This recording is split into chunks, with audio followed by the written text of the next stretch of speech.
Okay, ladies and gentlemen, boys and girls, it's Diego. I'm starting 5 minutes early. 4 minutes early. I'm starting 4 minutes early because I'm getting lots of questions already. And Ray, Arizona has jumped right in here. And congratulations on your NOA2 letter. NOA1 was July 27th, 2022. NOA2 was July 18th, 2023. That's pretty quick. And Christopher Brown has a question for me. Hi, Diego. If I get my medical back from the immigration office at the port of entry, how will I be able to use it for the adjustment of status since it will no longer be in a sealed envelope? Well, it could be in a sealed envelope. They may not open it. The Border Patrol officer may not open the medical exam envelope. Okay, he may just give it back to you.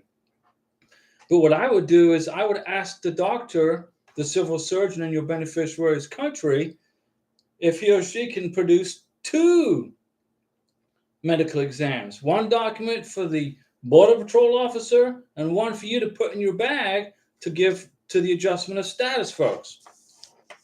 And you want to get the adjustment of status done within at least the first 90 days of getting married and getting in the USA.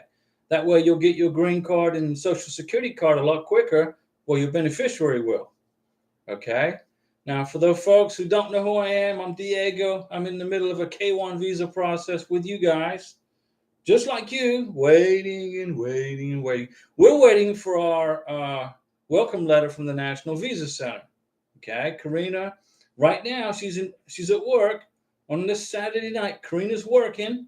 She is helping her friend Mihai set up her ice cream store in northern Bogota, Colombia.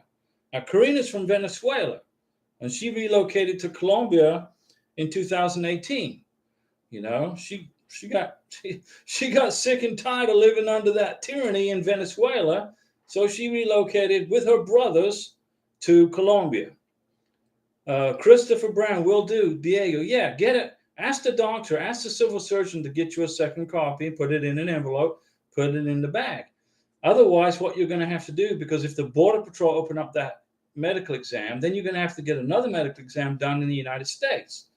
But that's what I'm going to do for Karina. Karina gets here, we'll do the medical exam in Bogota, and then we'll get a new exam done in Pensacola. You know, that's just the way I want to do it. Miguel, hi Diego. Hey Miguel, how are you? How is your family? Now, here's an update. If you are watching us from the Sudan, you're in the Sudan, okay? Your country's in a civil war. You got this person over here and this person over here. This general is trying to fight this general. So Sudan's in chaos right now. So that affects all the good people of Sudan, especially for those folks who are in a K1 visa process. So the embassy closed in Sudan. The U.S. embassy closed. And you can't blame them, right? They got missiles flying over the top of the building. So now if you are in the Sudan and if you've got internet and if you can see this video, okay, all the K1 visas for the people in Sudan are going to the U.S. Embassy in Cairo. So, Mr. Sponsor, Miss Sponsor, if you have a beneficiary in Sudan, you got to get him or her out of Sudan and into Egypt, okay? I mean, it's easy for me to say, but it's hard for you to do, but this is what's going on. Let me see. Marcos Rocha. Hey, Diego, for the visa interview. I know we need to bring tax return to show income, but my income comes from VA disability. That isn't taxed, so it's not on my return. What should I do? Well, Marcos, you probably need to get a joint sponsor. You got to show income coming from somewhere. Your tax return has to show income, and it has to be above a certain level. And I recommend that certain level for the embassy be 125, get 130%. Okay. Now I know it says only 100% to get through the visa interview, but try to be above 125%. Marcos Rocha, get you a joint sponsor. Okay. I mean, it shouldn't be hard to find somebody to help you. You got to have a family member somewhere. But if you have income coming from VA disability and it's non-taxable, do you file a tax return? Do you file taxes? Right. If you do, then that income is going to show on your tax return. Whether you pay tax on it or not, is irrelevant. What's important is how much money is coming into your house. How much money are you making? And you want to be above 125%, okay? Even for the visa interview. So my advice to you, Marcos, is get a joint sponsor, okay? Find someone to give you backup. And if you get a joint sponsor, they're going to have to fill out an I-134. They're going to declaration of financial support. They're going to have to give you their W-2s, their 1040s, and tax transcript if you can get them. Just do a complete copy of what you're going to present to the immigration officer at the embassy interview. Abdelhali Keita. Oh, Mr. Nahas. Hi, Mr. Diego. Hi, Tina. Tina. Hi, Diego. Hi, Tina. Good to see you, Tina. Mr. Nahas. Let's see. Abdelhali Keita. Hi, Diego and Karina. This is the email I got after my inquiry to the MVC. Diego, can you please help me understand it? You will be notified once this case is forwarded to the embassy. Okay, now what that means is, Abdelhali Keita, when the MVC sends your stuff to the embassy, the U.S. Embassy, the U.S. Embassy is going to send you a packet 4, which is a welcome from the embassy, which is going to include the invoice number. Now, some embassies give you the invoice number before the case number. The MVC sometimes gives you the invoice number without the case number, or the case number with the invoice number. But the bottom line is the embassy is in control once it leaves the MVC. So what I would do is email the visa section of the U.S. Embassy in your beneficiary's country and say, hey, I got my case number, I got my welcome letter, what do I do now? Because it seems like the embassies are just doing their own thing.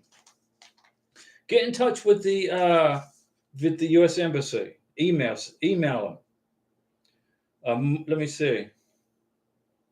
Marcus Rocha, I have income. It's just not taxable. Okay, if you make enough money, okay, it's not taxable. You filed a tax return, right, to the IRS, and you didn't pay them anything, right? You filed it. You got a W-2.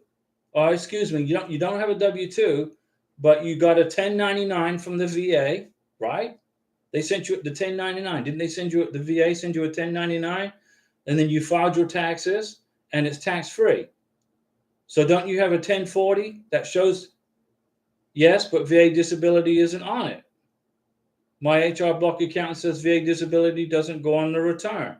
So you can't prove the income, right? You can't prove it. If you can't prove the income, if you can't prove it to immigration, you need a joint sponsor, even if your income is sufficient. Because immigration don't go off the word of anybody. They don't go off my word or anybody's word. You got to prove the income, all right? And you do that on your last tax return, okay? But if your VA disability isn't on your last tax return because it's tax-free, then how do you prove it? Do you get a 1099? How do you prove your income? You know, how does the VA pay you? Do you have pay stubs? Do you have bank deposits? Kaiser H, hi Diego. So once my case file gets to ready status, then what are the next steps? Both as petitioner and my beneficiary have to take so long as to get the process going. Well, when it gets to ready status, you're going to have to go ahead and email the embassy if they haven't contacted you. Because at the ready status is you create a SEAC account, the Consular Electronic Application Center. That's where you create your account for your beneficiary's home country. You go into the SEAC account, you look for the country, you click on the country, you pay the visa fee, right? Now, there's no charge for the DS-160, guys. It's a free, totally free. The DS-160 is totally free. But you have to pay a visa fee. You have to schedule the visa interview. You got to get the medical exam scheduled. But you can't do that without the invoice number, okay?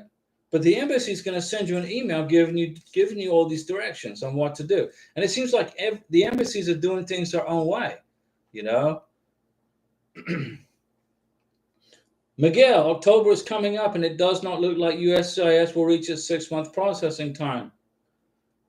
Any thoughts? Well, I don't control USCIS, and we're in July, and so we got 3 months till we get to October, so I can't look in the future. I don't know. You know, immigration says they're going to get to 6 months by October, but that's when the new fiscal year starts between NOA 1 and NOA 2. October 1st is when the new fiscal year starts for the U.S. government, not just immigration, but for the government, for the Navy, the Army, the Air Force, for the State Department, everybody. So we're going to wait till let's worry about October when it gets here. Let's see here. Jeff Mantalk. Hello, Diego. Hey, Jeff. What's going on, Jeff? Ayandra Viana. Hello, friends. Hey, Ayandra. Good to see you. Abdeliketa. Which embassy should I contact? Abdeliketa, you don't know what embassy, you don't know what country your beneficiary lives in. You filed a K-1 visa. You filled out Form I-129F. And on page 3, I think it is, you put down where the embassy is, where you want the National Visa Center to send your visa package to. That's the embassy you're going to contact. The one that you put in your I-129F. That's the one, but my friend. Chopper Harley. Marcos, log into your VA app and you can print proof on what VA pays you. Chopper Harley just gave you a good idea right there. Chopper Harley says to Marcos, log into your VA app and you can print your proof of income. That's what you need. You need proof of income. Marcos. Jeff Mantalk. Diego, do letters of affidavit have an expiration? Letters of affidavit have an expiration. I would say 1 year. They're good for a year. Nikki Okoli. Hi, Diego. Blessings to you and Karina. Blessings to you. My beneficiary has 3 young kids. Fantastic. When I listened to you last week, they have to come to the embassy. My issue, Nigeria do not allow joint sponsorship. The U.S. Embassy in Nigeria will not allow for joint sponsorship.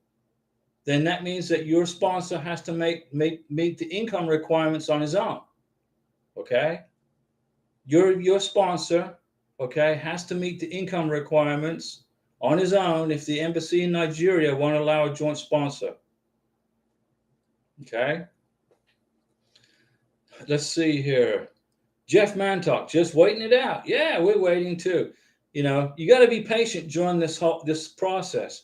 If you start getting impatient and you start getting frustrated and you start bashing immigration, USCIS, remember, they're not just processing K-1 visas. They're processing F-1 visas, tourist visas, student visas. They're processing asylum cases for people. It's a lot of work. You know, immigration are not lazy. No flojo. They got a lot of work. And in our mind, all we're looking at is the K-1 side of it. But they got a lot of other things they have to do. So we just got to be patient. So yeah, Jeff, wait it out. Come on, hang out with us on the channel. We'll wait it out together. Fresh Skater 24. Hi, Diego. Hope you're having a great day. Fantastic. Great Saturday. I edged my yard. I had to get out in the yard.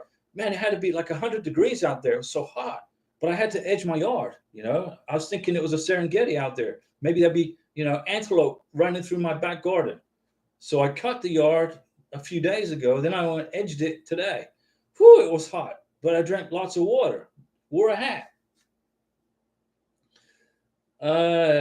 Nika Siete. Diego, I have unreal news. What is it? Nika Siete, what is your unreal news? What do you got? You won the lottery. You won $1 billion. Tell us. Kaiser H. Diego, you said that it seems like the U.S. embassies, consulates are doing things on their own. So then we will get communication from MVC or the U.S. Embassy Consulate. First, you get it from the MVC. MVC sends you the welcome letter. Hey, thanks for wanting to immigrate to America, Mr. Beneficiary. The MVC will send you a case number, but you can't do anything without a case without an invoice number, right? Sometimes you get the invoice number from the MVC before the case number. Sometimes the case before the invoice number. I don't know if the MVC knows what they're doing, honestly, but they're getting through it. They must have a bunch of new people. But once your case leaves the MVC, it goes to the embassy. The embassy sends you packet 4. You get the welcome letter from the embassy. If you receive a ready status, if you've got if you've got ready status, if you've got an invoice number and a case number, email the embassy. Say, hey, in the subject line, put your beneficiary's name, case number, date of birth, invoice number. Say, dear Mr. Embassy persons, I got my case number, got my invoice number. What do I do? And the MVC will, the embassy will then give you directions. Fresh Skater 24. My case is already at the embassy, but I've been trying to get an appointment, but the Lagos embassy site keeps saying no appointments available. Keep trying, keep going, keep trying every day. Every day, go and get up in the middle of the night, 3 o'clock in the morning. See what's going on at 3 o'clock in the morning. Maybe you can find a spot. You know, I have to do the same for immigration at the Bogota embassy in Colombia. Not many spots available, so I'm going to be getting a spot for Karina. Nika Siete, July 19th, Senator Rubio's office informed me my case has been assigned a caseworker. July 20th, the embassy called to say the visa can be picked up Monday. Well, look at you. So you listen to Diego, right? I told you to contact Senator Rubio, right? I told you to do that. And you contacted my pal, Senator Rubio. You told him that you know Diego, that I know J.R. Sanchez, and boom, you got your visa. Just like that, right? Okay, good. Congratulations. I'm glad for you. I'm sorry you had to go through that nightmare, but we helped get through it, right? We got it out. We figured out the plan. Not in Nicosetti, not sure if the two events are connected, but I like to think they are. Well, when a senator calls an embassy, okay, a senator, and Marco Rubio is on the Senate Intelligence Committee, he's got a big hammer in Washington, D.C. When his team called the embassy, okay, all of a sudden they realized that they needed to present you with an immigration visa for your beneficiary because they don't want to feel the heat from his office because he's got a lot of clout. Let's see. What else we got? Fresh Skater 24. I know how it feels. I used to live in Sarasota. Yeah, Sarasota's hotter than here. Woo, Sarasota's in South Florida. I believe it's on the West Coast. Correct me if I'm wrong. Vivian Chiamaka Uzama. Nikki Okali. How do you know that Nigerian embassy doesn't allow joint sponsorship? I'd like to know that too. I know lots of people that use joint sponsorship. Be sure of what you say. Vivian, you are right. There is only one embassy that I know of in the whole world that does not allow for joint sponsorship, and that's at the U.S. Embassy in Manila, Philippines. I have never once heard of the embassy in Nigeria denying joint sponsorship. Never heard of it till you posted it.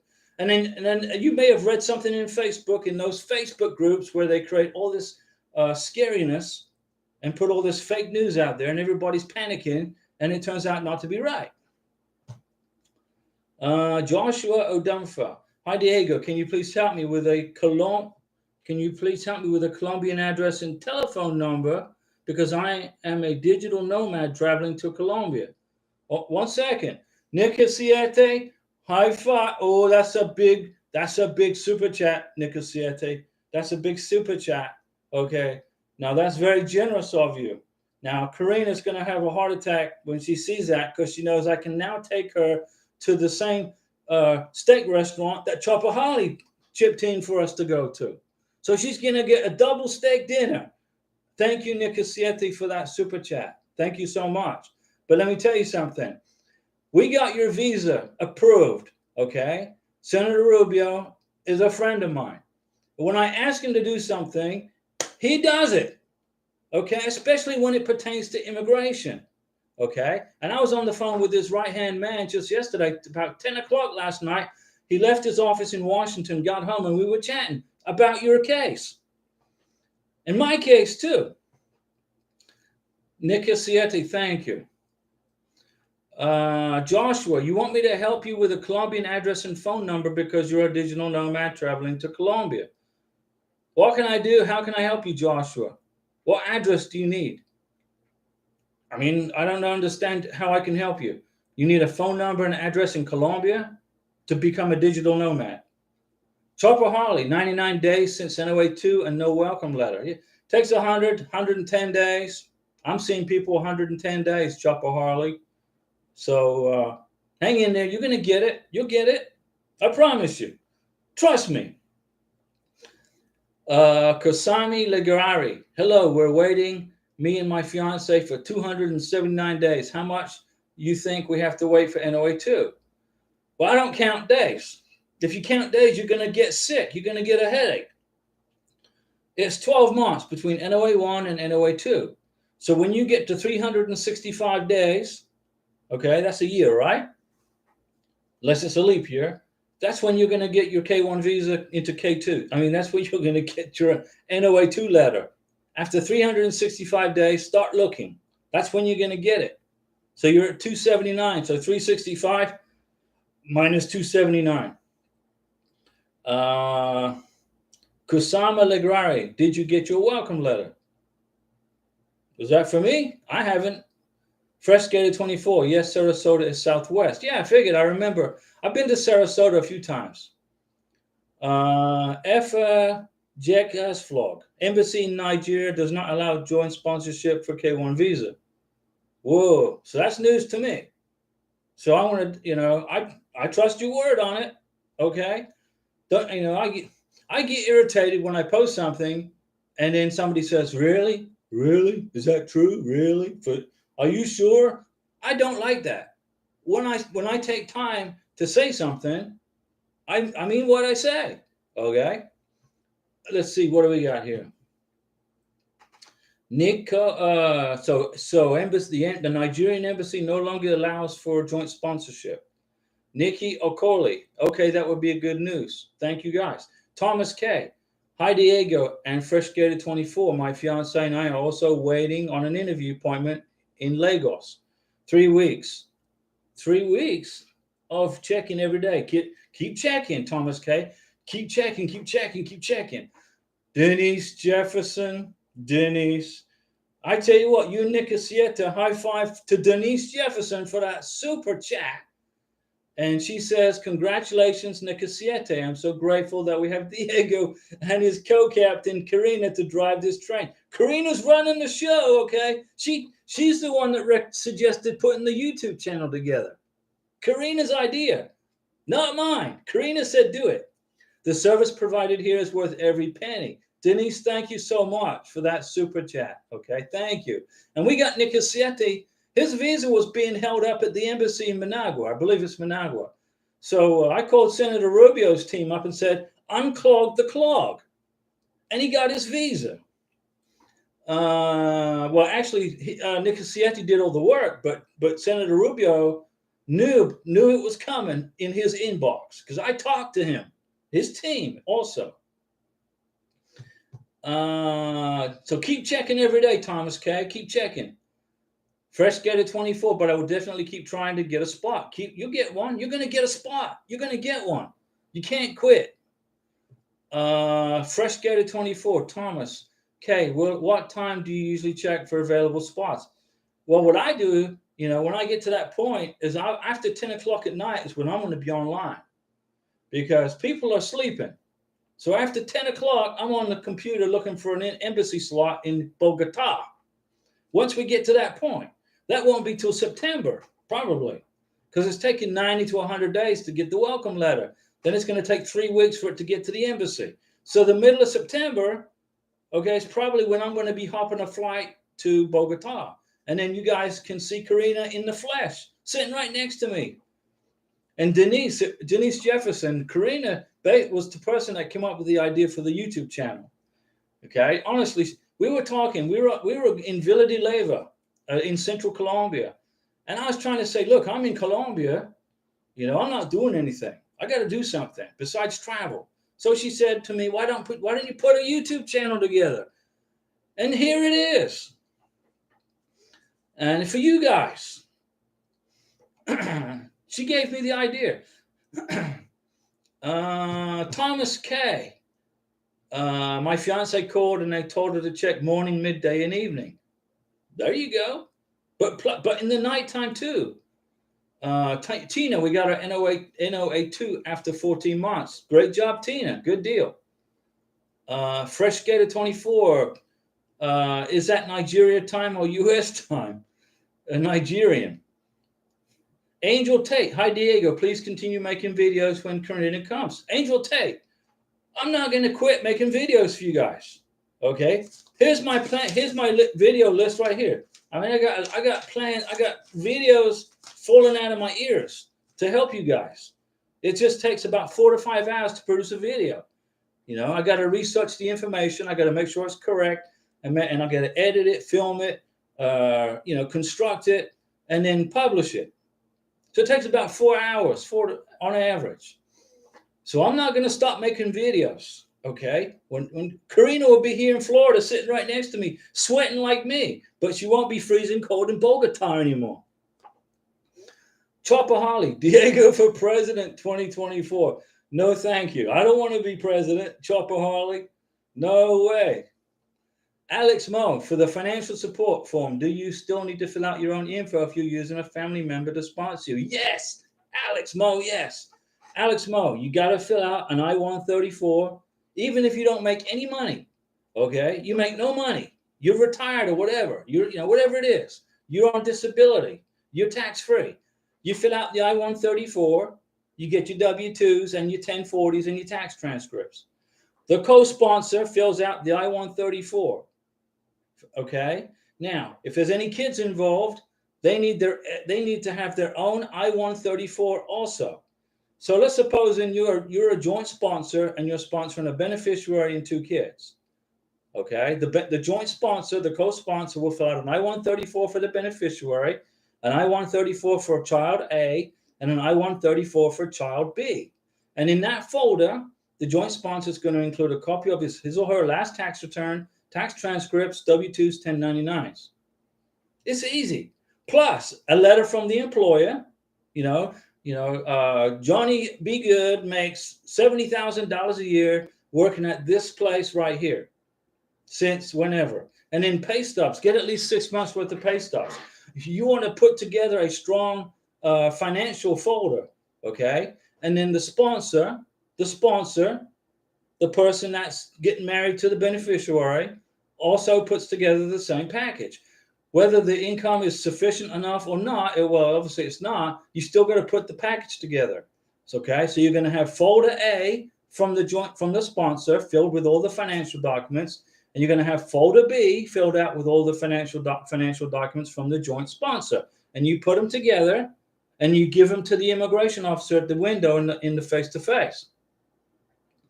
Angel Tate, I'm going to keep making videos for you guys. Don't worry. Chopper Harley wants me to become president. I'll be president of the YouTube K1 visa process. How about that? Alex Mo.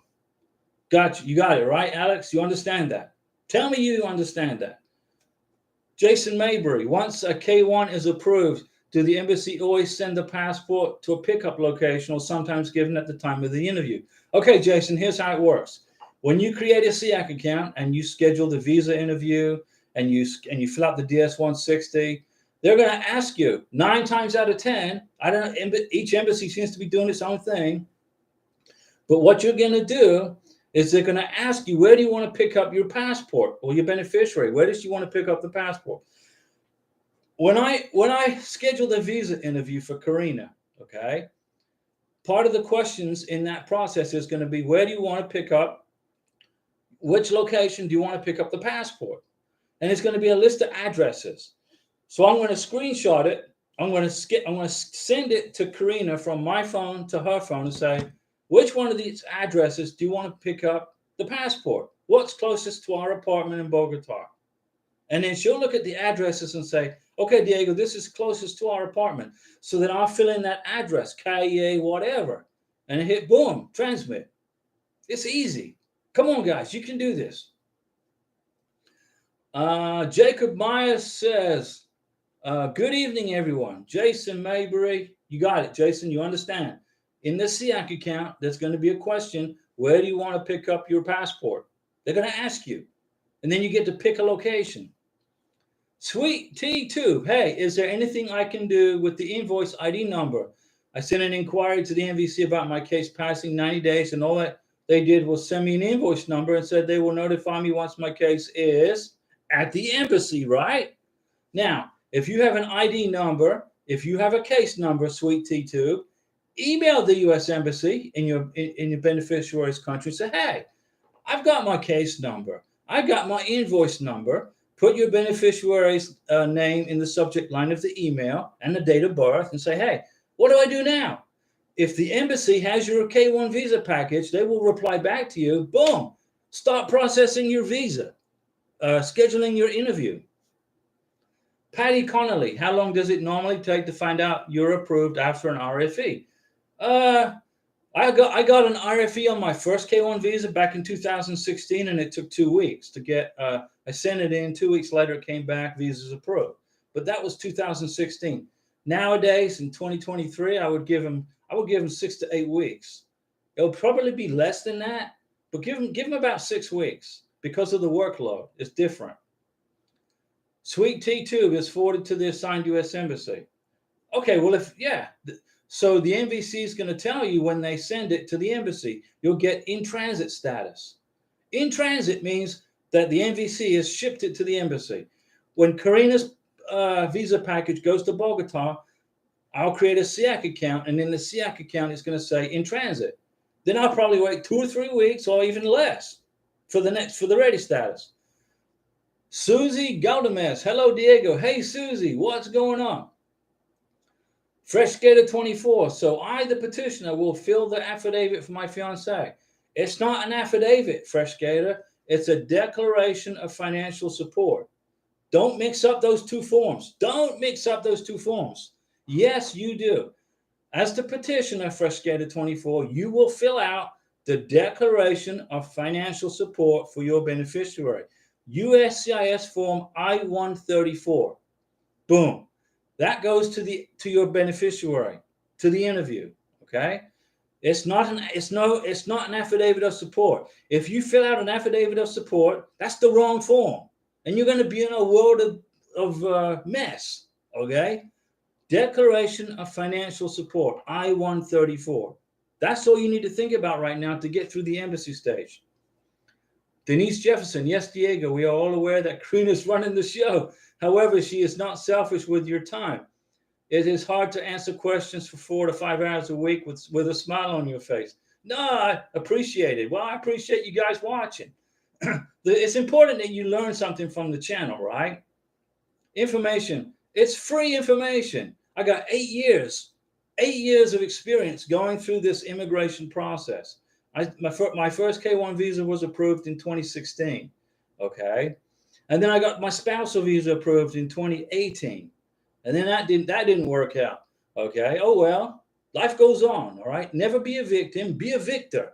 Now, beautiful Karina, my beautiful prometida, she's at work right now in northern Bogota, freezing her tail off, helping her friend set up an ice cream store. Karina is degreed up in tax accounting, okay? And she's in business management. So she's into business management. She's your entrepreneur, okay? She'll be making more money than me in her first year in the United States. I just know it. She's such an entrepreneur. Joe Atala. Hello, Diego. Hey, Joe. Alex Mo. Yes, understood. Thank you for your help. Alex, you got to understand. The I-134 is the Declaration of Financial Support. That's what you fill out, okay? When you get your beneficiary to America, the United States, okay, our constitutional republic, then you fill out the other form, the affidavit of support. Vivian Chiamaka Uzama. Please, where do you get the information? Christopher Brown, Diego, this will be the first month in a while that USCIS is adjudicating cases that were submitted less than 12 months ago. Things are looking up. They're already looking at August 2022 filers. And I just made a video about it and posted it, keeping you guys in the loop, okay? Alex Mo, one more question. Diego, I was approved June 20th, 2023. Do you have an idea around the time my welcome letter comes? It's 90 days, Alex. So June, let's see here. You're saying what, June 20th? So June to July. So around the end of September, okay, you're going to get your welcome letter right around in there.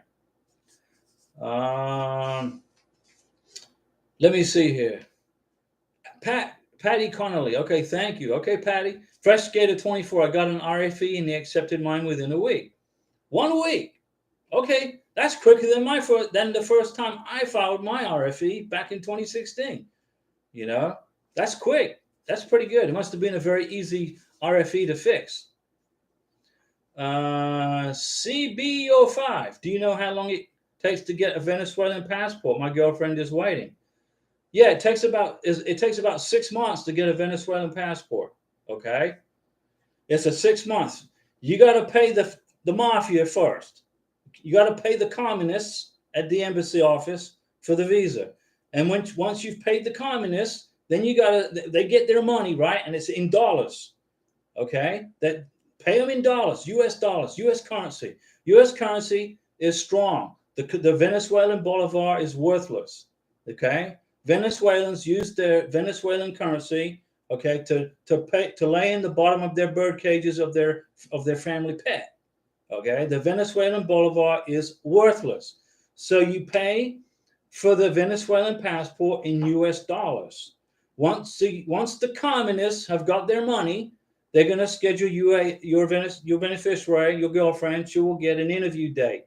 She needs to go in, get her passport photo taken, and it's about a 6 month turnaround. Okay, but the good news, does she have no passport at all? Zero passport, or does she have a Venezuelan passport that's expired? Answer me that question. I'm asking you a question. Does your girlfriend have a Venezuelan passport that's expired? If she has an expired Venezuelan passport, she can travel to the USA on an expired Venezuelan passport. Let's see. Susie Gomez. So if my fiance wants to pick up the passport with the visa approved, that's an option. Sure. Not sure. Sure thing. You just put in there where you want it picked up in the SIAC account. They're going to ask you, the State Department's going to ask you, where do you want to pick it up at? You got the information from immigration lawyer in the United States. You got what information? There is a 6 month wait for a Venezuelan passport at a minimum. And then you got to make sure that they got power in the passport office. You know, sometimes, most of the time, the power goes out. So you set an appointment for your girlfriend will set an appointment in Caracas, Venezuela, to get her passport, right? To go into the face-to-face with the communist, okay? And then the power goes out, and it's out for a week. It's a lot of issues in Venezuela, a lot of issues. So you paid $650 for the Venezuelan passport. Now, $600 went to the communist mafia, and $50 went to pay for the passport. You know that, right? You know that. I'm putting myself out here publicly, okay? So the Venezuelan government's not going to like me very much, and I don't like them at all, okay?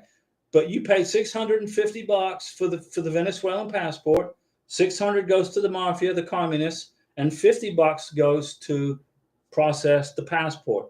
And then out of that $50, the communists will pay the lady behind the counter probably $1.40 for doing the paperwork. That's how it works. Now, what's going to happen is this. You set the interview. The interview is going to be about 6 months. You got to do it online, though. You got to do online. You have to apply for the Venezuelan passport online from Venezuela. You can't do it from another country. I think they got all the internet blocked. Okay, so they make it very difficult. Vivian, CBO Y05. Thank you, Diego. You're the best. Ask me questions. I know the Venezuelan process like the back of my hand, guys. And I've helped a lot of people. There was a lady from Venezuela that was stuck in Brazil. She got the hell out of Venezuela. She went to Brazil to live, okay, because Venezuela's not good. And she had a Venezuelan passport, but it expired. And she was asking me, she said, Diego, my passport's expired. I got my K1 visa approved. My passport has expired. What do I do? I said, go to your visa interview in Rio de Janeiro. You will be given a visa in your expired Venezuelan passport. She didn't believe me. I said, trust me. She went to her visa interview in Rio de Janeiro. They put the visa in her expired Venezuelan passport, right? She got on a plane. She flew to the United States from Brazil. No problem at all. And then she emailed me from New Orleans. Diego, I'm in New Orleans. You saved me. I didn't save you. I just gave you information that you didn't know. She has an expired passport. She had to surrender it when she paid for a new one. You could have traveled on the expired passport. Okay? She can travel on an expired passport. Venezuelan. Because the U.S. government, back in the day under President Trump signed an executive order saying that we're with Guido, President Guido, who we recognize as president of Venezuela, and said, look, Venezuelans are getting stuck outside of their country with expired passports. What do? Let's extend their validity for 5 years. So Trump did that. Now, this isn't a political channel by any means, okay? I don't go political here. But Trump protected Venezuelans, okay, with that executive order through President Guido, who got deported from Colombia to Miami by President Petro, the communist president of Colombia. So we're in a bit of a mess right now, but we're getting through it. So she surrendered her Venezuelan passport. Now you got to wait for a new one, okay? Got to wait for the new one. And CBIV, you don't like Venezuelan government either. No, I don't. I can't stand communist dictatorships because the people suffer. Alex Mo, does wait time for welcome letter vary from different countries? Yes, that's correct. Frescator 24, I haven't received a welcome letter yet, but I got my invoice ID 21 days after MVC received my case, which was 6/22. Okay. Denise Jefferson, Diego, I am the breadwinner in my relationship with my fiance. Strong woman, older woman. Nope. Age is not important. Age is irrelevant. Younger male seems to be more criticized in the process. That is true. Should I share my financial support as part of the embassy file? Okay, Denise, when you fill out the I-134, okay?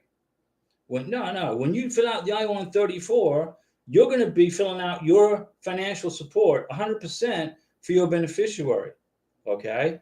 You're going to be 100% supporting him on the I-134. He, no matter what he does and whatever, where he is, it's going to be zero all the way down. Denise, you're good. It's not going to hurt you, no. You are fine, Denise. You are the boss of this process. The sponsor is the boss. And your financial information is what they look at. You're good. Alex Mo, Papa Trump. Yeah, Papa Trump. He signed an executive order protecting Venezuelans big time. It was expired more than 5 years ago. Okay, well then she needs a new passport. You just got stuck in that grind. Okay, I apologize, but yeah, if more than 5 years have passed, you got to get a new passport. You paid the $650, and right.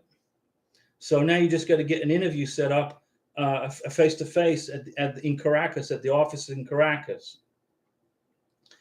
Frescator 24, January 18th, 2022, RFE 31623, not approved 418. There you go. That's a good timeline.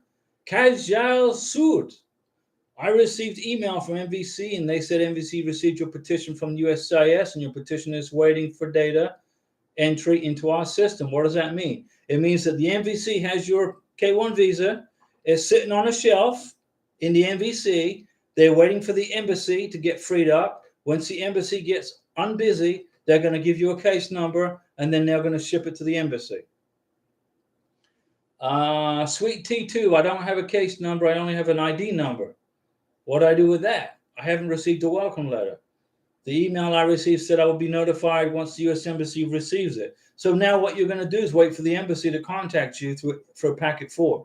You're going to wait for the embassy to send you ready status. Then you can proceed. Okay. Suite T2, make a SIAC account and wait. You got it. Suite T2, make your SIAC account, and then you're going to check in there, once every couple of days, and you're going to look for the transit. You're going to look for the ready status. That's exactly right. Fresh Skater 24, Denise Jefferson. I've been looking for appointments for about a week just because I wanted to make sure we paid our fees, scheduled the medical, and getting things together. Good planning. Jacob Myers, I just love listening to these live chats because info and just fun to hear. Jacob, we're going to entertain you and we're going to get your visa. We're going to get your visa. I get lots of questions, okay, in YouTube about, I got my case number. I don't have an invoice number. I probably got 100 questions. I got my case number, but I don't have my invoice number. You got your case number, create a SIAC account, wait for the in transit, wait for the ready status, then you go boom. Then you can get to work looking for a wedding slot. A wedding slot. I just read that post here from Jason. Looking for an interview slot. Jason Mabry, I prepaid for our wedding venue to show wedding plans. Okay. But be careful, because if you prepaid for something, you don't have a date yet. When you don't know, you got to get a date, right? When they're going to get the visa, your beneficiary gets the visa and the passport. They only hold the reservation until June 2024. We are December 29, 2022 filers. It seems doable to have her here by June 2024. Yeah, it's definitely doable, because by October, November, the process is going to be a whole lot faster. Okay, immigration have got their folks trained up. The problem that I'm seeing right now is at the National Visa Center. Okay, the National Visa Center seems to be the gummy bear in the works. Okay, but we're going to fix that. CB, I'm not saying the MVC is doing a bad job. They're not. Okay, they just sometimes they get confused in their own world. Okay, that's because they got new people, but they're getting the visas shipped out to the embassies, no problem. Diego, so my girlfriend has to go to Caracas for the passport interview. There's 2 places in Venezuela, okay, where she can go to get her passport interview, her passport in Caracas, and then there's another place in southern Venezuela, about 20 minutes north from Cucuta, Colombia. Cucuta, Colombia is here. Venezuela is here. The town of Cucuta. Okay. Now, one thing you got to remember, okay, is this: your beneficiary is going to have to go to the U.S. Embassy in Bogota for her face-to-face visa interview. There is a passport office that is about 20 minutes north of Cucuta, Colombia, on the frontier with Colombia and Venezuela. That's another office that she can go to. Okay. So if you get your girlfriend relocated to Colombia, get her in Colombia, okay, because the embassy interviews in Bogota for her, right? When you fill out the I-129F, you put down in there U.S. Embassy Bogota for the interview, right? Yeah, right? Okay. You need to have done that. Get her relocated in Colombia, if you can. But if not, that's okay. Then when she gets her visa interview scheduled, once she scheduled the interview in Bogota, get her out of Venezuela, get her into Bogota, put her up in a hotel, and get this done. There's 2 places in Venezuela, Caracas and another place, San Antonio, I believe is the town. I think it's called San Antonio. I have to ask Karina. I can't remember, but it's just north of Cucuta in southern Venezuela, close to the Colombian frontier, very close to Colombia. That would be the safest place. Susie Galdames, this is a learning process. Yes, right. I went through the hard knocks of immigration. I learned it the hard way. Now I can give you the information here. Pass it on, Riley Sudan, I'm working on a K1, K2 visa submission to submit next week. Okay. How important is English fluency for my fiance's children at the embassy interview? 0. Not necessary. Don't worry about that, Riley. The kids, your beneficiary, she doesn't have to speak English. But remember this: she has to write the letter of intent to get married in her native language if she can't speak English. If your beneficiary, Karina, can't speak English, she knows a little bit. So she wrote her letter of intent to get married in Spanish. Okay. And then I was with her at the time, so it was easy. I was with her. She wrote it. She gave it to me. I translated it into Spanish with a company called The Spanish Group. Then we got it notarized. You don't have to notarize it, but we did it anyway. And then I included that in the letter in the K1 visa package I mailed back in April of 2022. Way back, I can't even remember that far back. So no, the kids don't have to speak English.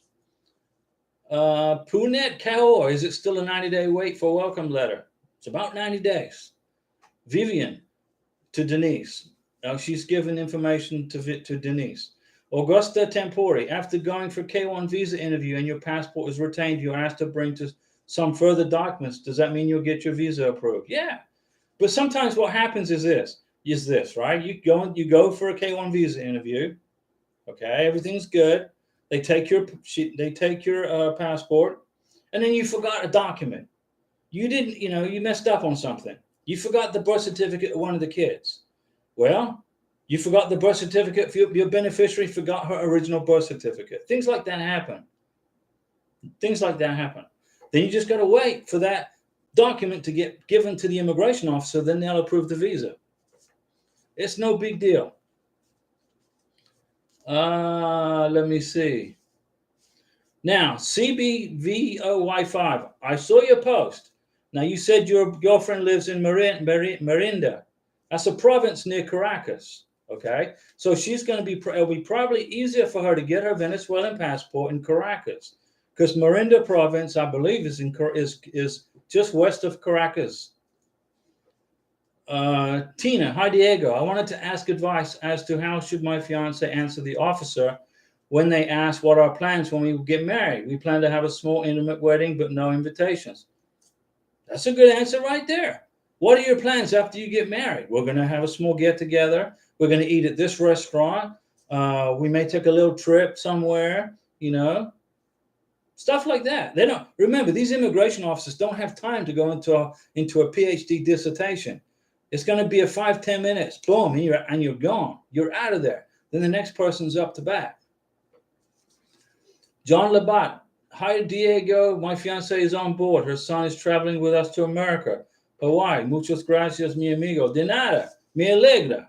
Es importante no separar tu familia. ¿Entiendes? No separar. Tú escucha mis palabras, por favor. Bien, me alegra. Freshgator 24, does anyone know if you have to bring original documents to your interview? Yes. Original birth certificate, original passport, original police certificate, original letter of intent to get married, no copies, no scans.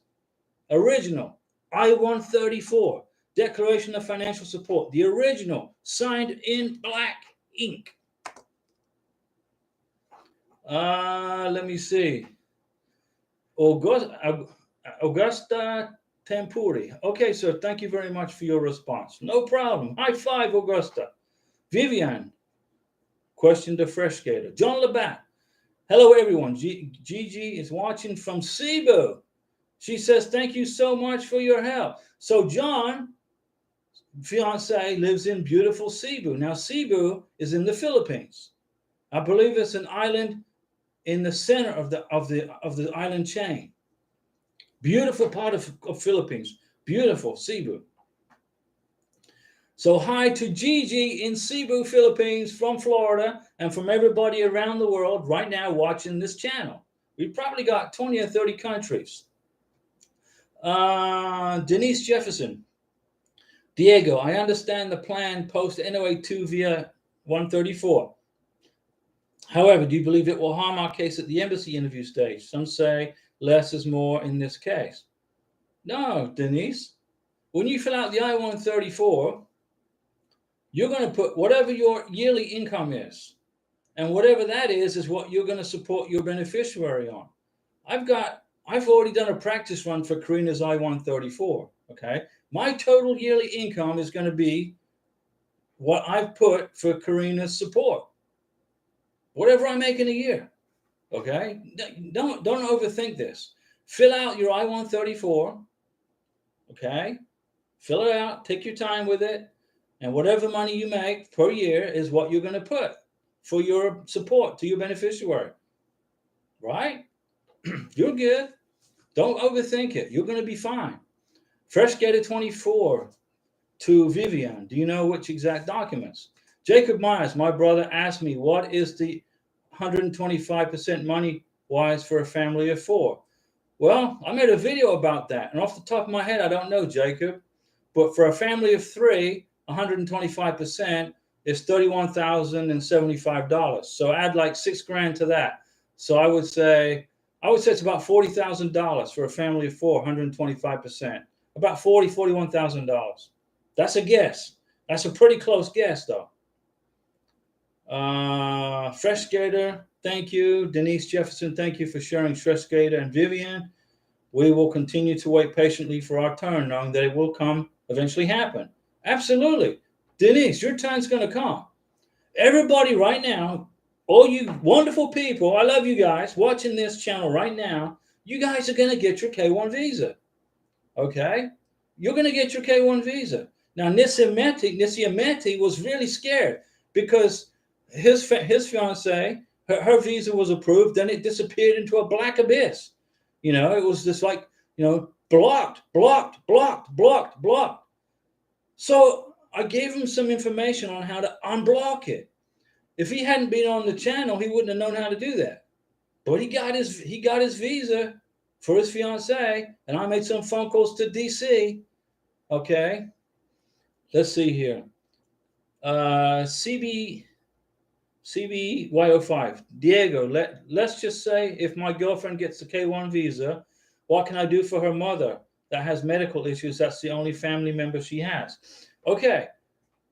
First things first, get your fiance out of Venezuela into Colombia. Get her in front of an embassy officer. Get the K1 visa approved. Get her to America. Okay? Then you can help her mom.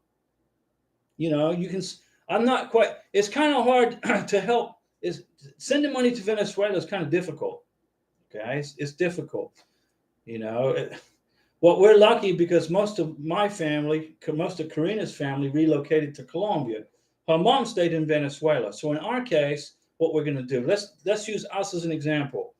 When Karina gets to the United States, we'll get her citizenship first. She's an American. She becomes an Americana, okay? Then she's going to apply for her mom to come to the United States. We got plenty of room here. I mean, I got more space than you can shake a stick at. I got plenty of room. And Karina will be working by then. She'll be in her entrepreneurship business that she's going to set up. So we'll relocate her mom from Venezuela to Colombia. She'll live with her sons. And then Karina will apply a petition for a family member, and boom. Take about a year once she gets her citizenship. So it's a two-step process. But Karina's mom may not want to leave Venezuela. She may want to live there because that's where she grew up. That's her home. But, communism destroys families. It surely does. And, 5 million people left Venezuela. 5 million people, doctors, engineers, pilots, the intellectuals, professors, mathematicians. They all got out of there. I'm surprised they can fix a toilet in Venezuela right now. They don't have any plumbers. They all went to Colombia or Brazil or Peru or Argentina. Jason Maybury. The case number needs to schedule the medical exam comes from MVC. The case number comes from the MVC. That's correct. Tina, thank you. No problem, Tina. Ajax vlog. Hi, Diego. Does one need to have 125% or 100% for K1 visa at the interview level? Okay, here's my advice, guys. Everywhere you read on the internet, it says you got to be at 100% at the visa interview or plus, right? Be at 125% at the visa interview. If you're not at 125% for the visa interview, if you're only at 100%, get a joint sponsor for the visa interview, okay? You might get an immigration officer that says, well, you got to be at 125% for your green card. Why are you only at 100%? And give you a hard time. Get a joint sponsor if you are only at 100, 110%, okay? Go into the visa interview face-to-face with a joint sponsor if you are not at least 130% above the minimum federal guidelines. They're tightening up the dollars, my friends. They're getting stricter and stricter and stricter. Okay? Get a joint sponsor, go in there with confidence that you'll get the visa and not have to go into a 221G administrative hold because the immigration officer says, well, you're only at 100%, so you need a joint sponsor. So your visa goes into a holding pattern while you get it done. Just go in there ready to go financially. Trust me on this, okay? Jacob, so with an inquiry to MVC, I know last time you said 2 to 4 weeks, but I got one back in 4 business days. I can't, the MVC, okay, honestly, 1 minute it's this, 1 minute it's that, another day it's this. The MVC needs to be tweaked and processed. You know, the National Visa Center have issues, but they're doing a good job. But I'm glad you got it back in 4 business days. Kaiser H, does the MVC review the documents the way USCIS reviews? Yes. Yes, they do. Because if they find an error, they'll send it back to USCIS. Mainly on security issues, though. FreshGator 24. Denise Jefferson, are you still waiting to get approved? Denise Jefferson, Diego, I want to clarify my question. Is it a bad look for me to include a receipt where I have paid the lion's share of the rent for my fiance and his family? No. No. It's good. Okay, let me give you an example. Karina manages 2 ice cream stores in Bogota, and she's helping set up a 3rd one for her friend. She makes good money. I pay the rent. I pay the water. I pay the electric. I pay the internet. Okay? I pay all the utilities, the gas. Okay? And that's going to be 100%. I am managing in 2 places right now. An apartment in Bogota and a house here in Florida. I pay the whole thing. Karina can easily manage her side of the house, okay? But I'm covering it all. Immigration want to see that the sponsor is going to be responsible for the beneficiary.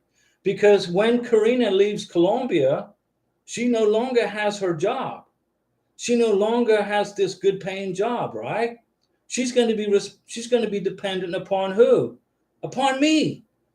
Immigration want to see that the sponsor is taking 100% responsibility for the beneficiary.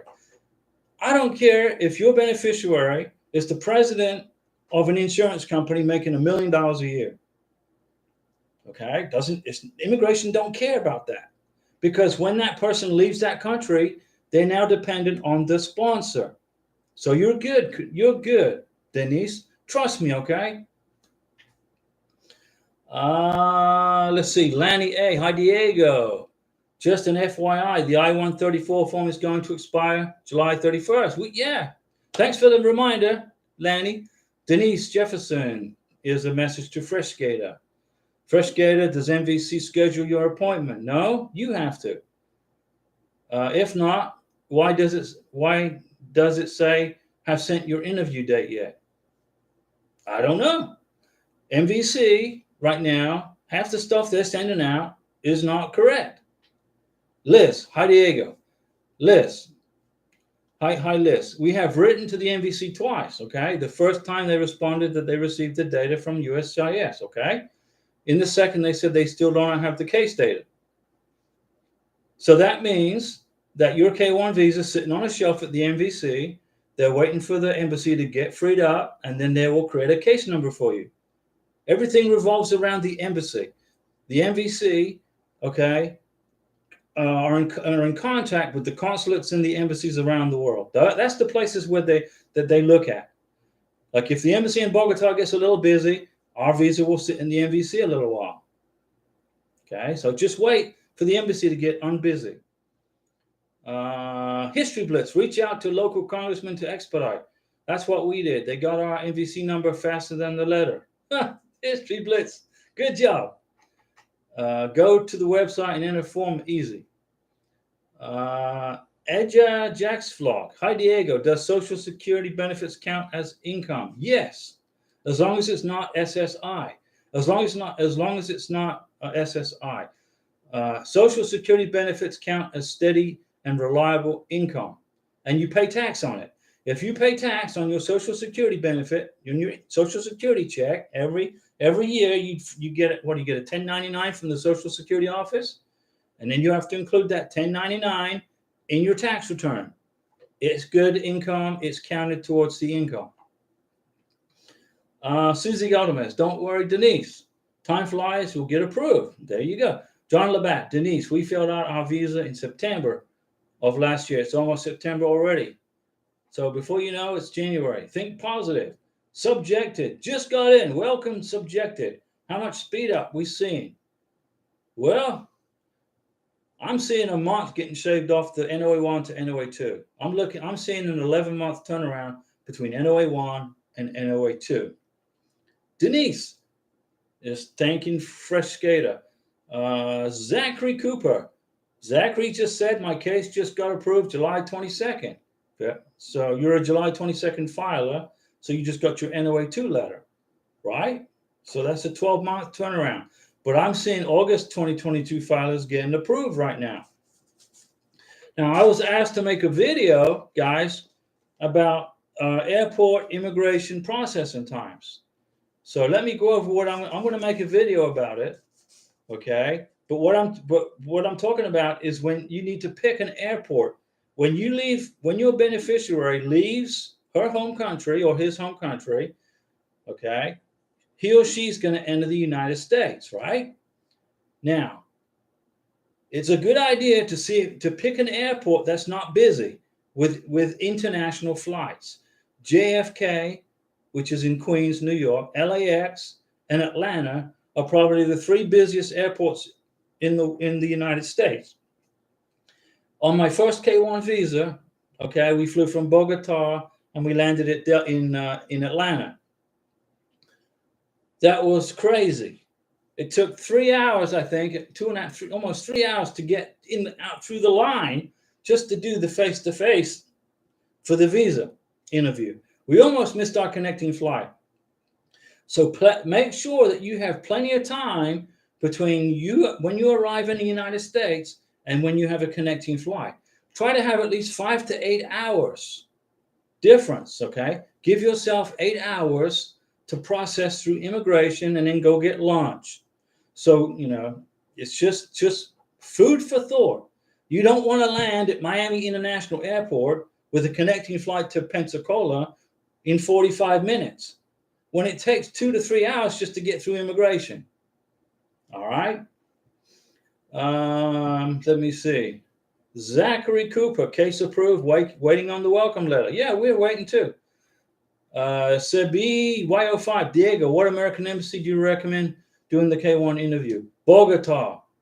Okay, so you haven't filled out the K1 visa yet, right? When you fill out your I-129F for your beneficiary, your girlfriend from Venezuela, you're going to put Bogota, Colombia in the consular block for the embassy, okay? That's the embassy you're going to use. She can then hop on a bus from Caracas to the frontier of Colombia in Cucuta, enter Colombia, okay? And then she can then legally enter Colombia. Then she can hop on a bus from Cucuta, Colombia to Bogota. It's about a 15-hour bus ride from Cucuta to Bogota. It's about, 6 or 7 hours from Caracas to Cucuta. So you're talking about a 22-hour bus ride, but that's most economical, okay? So use the embassy in Bogota, okay, for your girlfriend from Venezuela as the face-to-face point.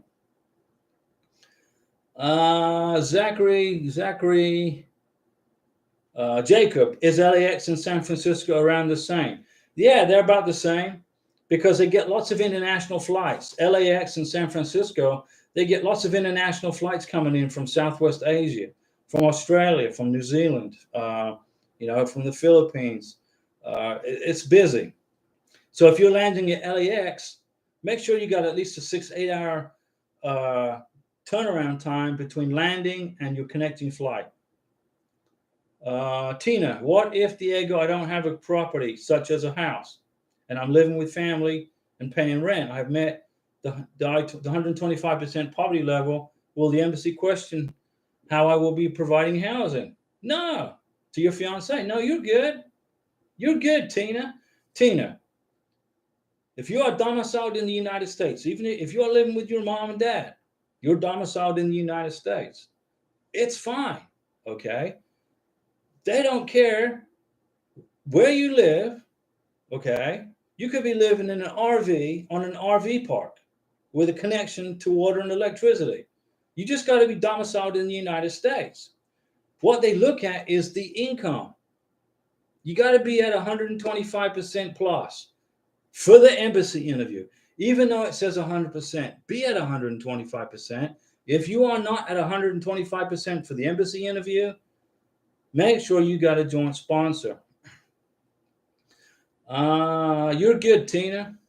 Don't be worried about that. Crown Queen, does the embassy choose the country your fiance does the interview? No, you choose, Crown Queen. If you are a citizen of Venezuela, then Colombia is the place to go. Okay, that's where you have to go. But you have to be a resident of the country. If your beneficiary is a resident of Peru, then your sponsor is going to put the embassy in Peru for the place for the visa interview. If your beneficiary lives in Russia, okay, in Russia, the embassy is closed in Russia, so the National Visa Center will automatically send the case to the embassy in Warsaw, Poland. There's a war going on. There's a civil war going on in the Sudan right now. Okay, the embassy's closed. If you are a K1 beneficiary living in the beautiful country of Sudan, you will be having your visa interview at the embassy in Cairo, Egypt. Those are examples of when the embassy is when the government picks where the embassy interview is going to be. Venezuela is Colombia, Sudan is Egypt, Russia is Poland. Okay. But other than that, it has to be where the beneficiary resides. If your beneficiary lives in, let's say, Ecuador, then you have to be at the embassy in Ecuador. Jacob Myers, you are still going to do the best airports to land in, right? Yeah, I'm going to make the video. Yeah, Jacob, I didn't forget. This is just the live stream. I'm going to make the video. In fact, I'll probably make it, what's today? Saturday? I'll make it Monday. Tomorrow I'm going to go see my brother. So I want to have a day off tomorrow. Liz, how long before the interview date should the medical exam be done? 3 weeks before, 2 to 3 weeks before the interview, have your medical exam. That'll give the doctor time to review everything. CBY05, thank you, Diego. I hope I helped you here, CBY05, okay? I hope I helped you here. Get the Venezuelan passport. Here's my advice to you. Once your girlfriend gets her Venezuelan passport, okay, get her out of Venezuela, get her to Colombia. It's not expensive to live there in Bogota. It's not too bad. Harold A, how much money do you have to have in the bank in order to bring a fiance? No money. If you meet 125% of the minimum income requirements above, if you're at about 130%, 130% is where I would look at. You don't have to show any income. Correction. You don't have to show any bank account income statements. Just make the income. Just make the money. Crown Queen. Okay, thank you. That makes sense. Liz, thank you, Diego. No problem, Liz. No worries. You're good. Riley Saddam. Thanks, Diego. Go Navy. They are from the Philippines. Okay. So they do speak some English and they're in class. I just wasn't sure what the interview would be like for the kids. And your fiance is fluent in English. Okay. So your fiance speaks Tagalog. Or she may speak if she's in Cebu, right? Then there's going to be a different dialect of Tagalog in Cebu. They have their own dialect in that. But if the kids don't speak English, that's okay. No worries. Crown Queen, what is considered 125%? Well, it depends on the family size, Crown Queen. How many people are in your family? 2, 3, 4, 5, 6, 7, 8. How many people? And then if you live in Alaska or Hawaii, then you got to be at a even higher income level. Okay. So there's 3 in your family, Crown Queen. So you need to be at $31,075 minimum to qualify per year. $31,075. What you really need to be at is $33,000. Okay. If you are at $33,000 or more, then you're good. If you are at $31,075, that's right on the line for a family of 3 that lives in the 48 contiguous United States. Okay, be it $33,000 or not. If you're at 31,000, get you a joint sponsor. CBVO5, I will keep watching your videos. Well, they're your videos, guys. I make the videos for you guys. This is your channel. This belongs to you. Your ownership is, this channel is ownership to you. Okay, all I do is put it together with the technology and the information up in my head. Crown Queen, okay, cool, that helps. What is the minimum income requirement for a family of how many? For a family of 2, 3, 4, 5? I got to know how many people in the family to give you an idea. If it's just you and your girlfriend, then you got to be at around $25,000 per year. Okay, family of 3, 31,000. Be at 33,000. You want to be about $1,500 to $2,000 above what the government is asking of you. That will help you avoid an RFE. Okay, guys, I've been talking for 1 hour and 16 minutes. I'm going to go and get a Mountain Dew. I want to thank you. Got Nisimete, Denise, Jefferson. Thank you for those super chats. You're a blessing. I appreciate that show. We appreciate that. Okay, it means a lot. Means a lot. Okay, Nisimete, I'm glad we unclogged your visa that was stuck in the drain in the embassy. You did the legwork. I gave you the guidance, and Senator Rubio helped you. We will see you guys on Monday at 7 p.m. Central Time. Okay, Monday, Wednesdays, and Saturdays at 7 p.m. is when I do the live stream. I'll answer your questions. I know the process like the back of my hand. I've been through it twice, plus a spousal visa. I'm not an immigration attorney. I don't give you legal advice, but I know this process. And from what I'm seeing, from what I'm gathering, I just saved a bunch of people today, especially my new friend whose girlfriend lives in Venezuela. We're going to help that young lady get out of Venezuela and get to the United States. See you guys on Monday.